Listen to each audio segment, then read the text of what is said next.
Medieval knights are glorified in history. But in reality, if you're a medieval knight, your life was a living hell. Inside the armor, it was the age of humidifiers. You're basically a walking sauna with a sword. Gambesons simmering, socks marinating, helmet sealed like a jar you can't open, blood pools in your boots. And that's not even the worst part, because in a few minutes, you'll find out what happens when a battlefield surgeon decides your arm is a lost cause.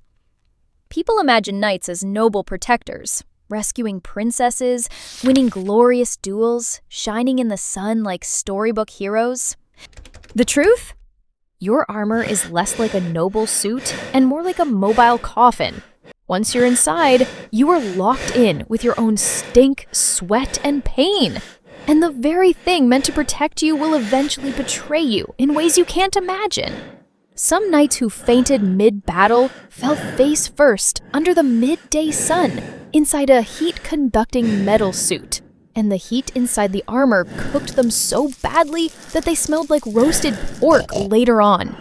This was like being slow-cooked inside an oven. But heat was only the beginning of your problems. To describe the heat trap, you've got layers. A padded gambeson underneath, chainmail over that, and then the plate armor on top. In summer, it's like walking straight into a blacksmith's forge and shutting the door. The padding never gets washed. Ever! It crawls with lice, fleas, and the occasional tick. You itch, but you can't scratch. You're trapped inside a full metal jacket. The constant rubbing of metal against sweat-soaked cloth turns skin raw. Cuts from the chafing don't heal. They fester. And once that happens, infection is coming for you. In fact, battle wasn't the only risk to a knight's body back in the medieval era. Many spent their coin in the whorehouses that followed armies from town to town, and they brought back more than memories.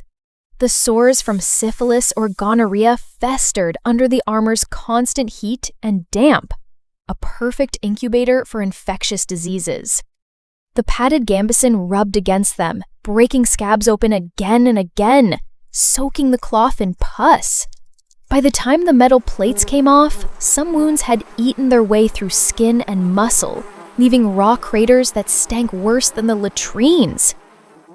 And the worst part? The knights didn't have their own personal suit. They wore whatever was near them in their dressing room. Usually, when the first knight removed his suit, the lice and fleas refused to leave, as if the padding was their very own kingdom. So, the next knight who wore that same armor didn't fall in battle. He was drained dry, bled into weakness and STDs, and died before the enemy could even touch him.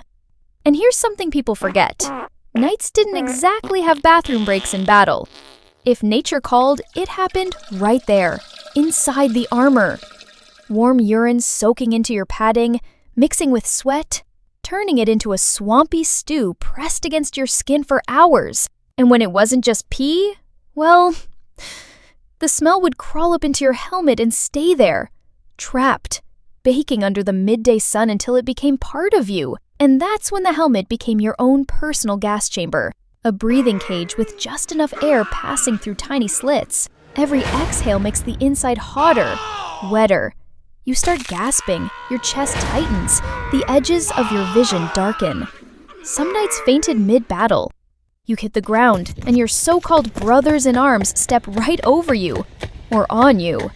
In the chaos of battle, some knights vomited inside their helmets. With nowhere for it to drain, the mess just sloshed against their faces with every movement, blocking air, burning their eyes. A few even suffocated, drowning slowly in their own breakfast while the fight raged on. And taking off the helmet in the middle of a fight? That's an invitation for an enemy's blade to kiss your face before you even see it coming. If you're lucky enough to survive the fight, you might still get carried to the chirurgeon, a medieval surgeon whose tools have probably never been cleaned. He examines your arm, sees bones sticking out, and calls it a lost cause. That's when two men pin you down, someone shoves leather between your teeth, and the sawing begins. No anesthetic, just the sound of steel grinding through bone, and your own screaming drowning out the rest of the battlefield. That arm? Gone in under 90 seconds if he's skilled, longer if he's not.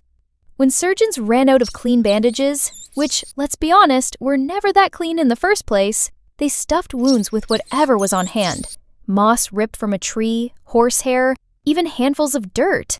And sometimes, days later, worms would crawl out from the bandage, fat from feasting on the flesh, making a faint squelch as they landed on the floor. But for some nights, surgery wasn't even the worst fate awaiting them after battle. The minds couldn't survive the aftermath. The horrors of battle and the pain that follows leave you jumpy, violent, unable to sleep.